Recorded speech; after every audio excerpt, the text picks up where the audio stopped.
Hello friends, GK गुरुजी अड्डा के YouTube platform पे मैं शैलेश आप सभी का हार्दिक स्वागत करता हूं। प्यारे साथियों, आप सभी का उत्तर प्रदेश पुलिस का एग्ज़ाम बस 2 दिन और बचा है।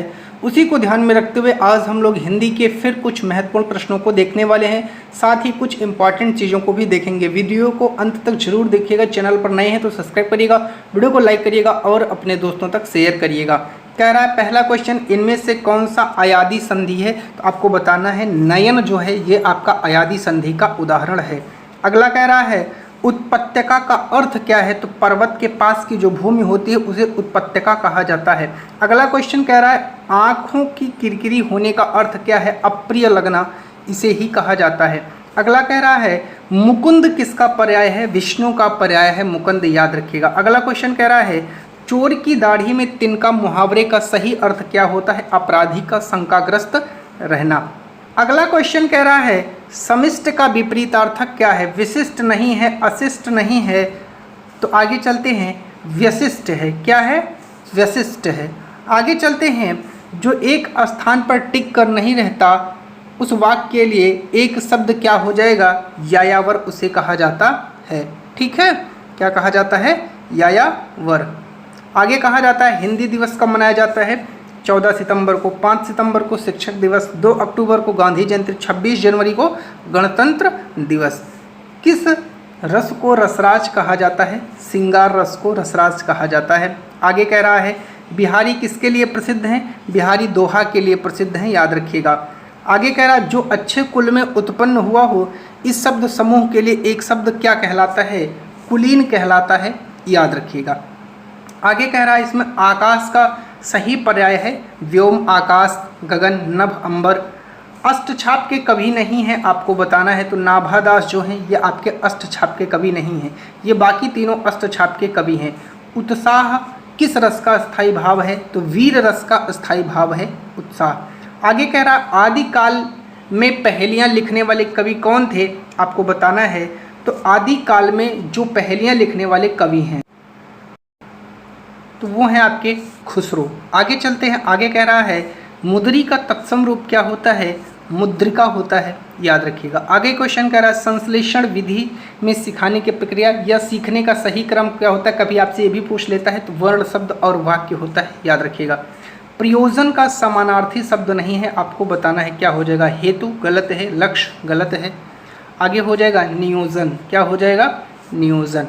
आगे बात करते हैं। अगला क्वेश्चन कह रहा है प्रभु जी तुम चंदन हम पानी, ये रैदास का वाक्य है, याद रखिएगा। कह रहा है प्लुत स्वर कौन सा है? तो बस ये जो आपको दिख रहा है ओम, यही आपका प्लुत स्वर कहलाता है। आप बीती शब्द में कौन सा समास है? आपको बताना है। तो जो कि जो आप बीती शब्द है इसमें तत्पुरुष समास है, याद रखिएगा। मेरे लड़के ने मेरी आज्ञा का पालन नहीं किया, इसमें लड़के शब्द जो विकल्प है वो अशुद्ध है, बाकी सारा सही है। आगे कह रहा है कालिंदी का पर्यायवाची है। देखिए कालिंदी जो है ये यमुना का पर्यायवाची है, तो सरस्वती और लक्ष्मी गलत हो जाएगा। नीचे आपका ऑप्शन है यमुना, सही हो जाएगा। आगे कह रहा है हिंदी का पहला पत्र क्या है?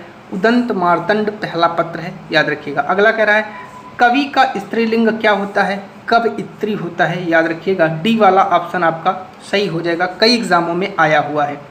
प्राग ऐतिहासिक काल में उपसर्ग जो आगे जुड़ता है, प्राग, प्रत्यय जो पीछे जुड़ता है, याद रखिएगा।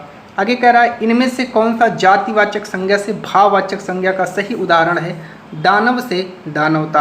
आगे कह रहा है अत्यधिक का विलोम क्या होता है? अत्यल्प होता है, याद रखिएगा। अगला क्वेश्चन कह रहा है अवार्चीन शब्द का विलोम क्या हो जाएगा? जल्दी से आप सभी को बताना है। तो अवार्चीन शब्द का विलोम आपका क्या होता है? प्राचीन होता है, याद रखिएगा। अगला क्वेश्चन है कह रहा है निमिष का पर्याय क्या है? जो निमिष होता है उसका पर्याय क्या है? तो निमिष का पर्याय आपको जल्दी से बताना है। तो इसका राइट जवाब क्या हो जाएगा? क्षण हो जाएगा। चलिए आगे चलते हैं, आदिकाल के बारे में कुछ जानते हैं। इस युग का नाम डॉक्टर हजारी प्रसाद द्विवेदी से मिला है। आचार्य रामचंद्र शुक्ल ने इसे वीरगाथा काल तथा विश्वनाथ प्रसाद मिश्र ने इसे वीर काल नाम दिया है, याद रखिएगा।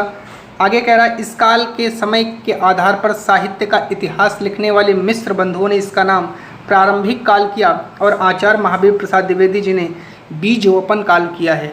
डॉक्टर राजकुमार वर्मा ने इस काल की प्रमुख प्रवृत्तियों के आधार पर इसको चारण काल कहा है और राहुल सांकृत्यायन ने सिद्ध सामंत काल कहा है, याद रखिएगा। इस समय का साहित्य मुख्यतः 4 रूपों में मिलता है, आइए देख लेते हैं। पहला है सिद्ध साहित्य तथा नाथ साहित्य, जिसमें जैन साहित्य, चारणी साहित्य और प्रकीर्ण साहित्य आते हैं। आगे कह रहा है इस काल में रासो साहित्य की 3 प्रवृत्तियां देखने को मिलती हैं। वीर गाथात्मक पृथ्वीराज रासो, हम्मीर रासो, परमाल रासो। धार्मिकता भारतेश्वर बाहुबली रास, सिंगारिकता संदेश रासक। वीर गाथा काल के प्रमुख कवियों और उनकी रचनाओं के नाम, ठीक है।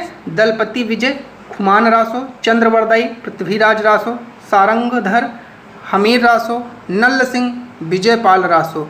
आगे बात करते हैं जगनिक, परमाल रासो या आल्हा खंड। आगे बात करते हैं नरपति नाल्ह, विशल देव रासो, मधुकर, जय मयंक जसचंद्रिका। खड़ी बोली के आदि कवि अमीर खुसरो इसी समय हुए थे। खुसरो की पहेलियाँ प्रख्यात हैं। अगला कह रहा है कि मैथिल कोकिल विद्यापति भी इसी समय के अंतर्गत हुए थे।